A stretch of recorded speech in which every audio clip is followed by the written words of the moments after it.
Opus is a fantastic film. It's like a combination of Willy Wonka and the Chocolate Factory meets Get Out, two things that should not go well together, merging and making something magical.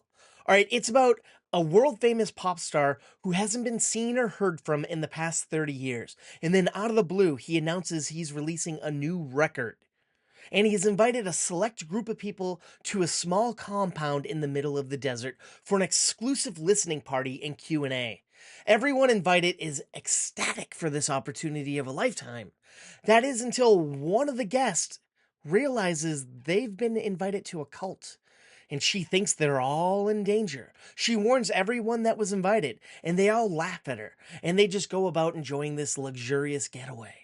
That is until the shit hits the fan. And it hits the fan in a big, big way. This movie is full of chaos and madness. I had to pee halfway through the movie, but I didn't want to miss a second of it, so I just held it in as long as I could, which was the rest of the movie. All right, this movie is haunting as hell.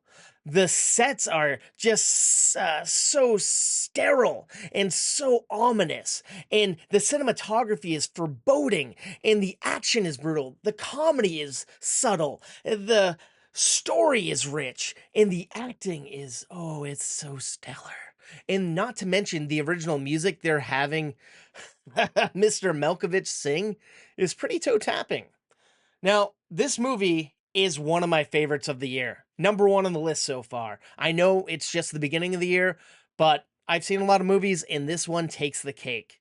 So if you happen to like thrilling action horror films, I highly suggest checking out Opus.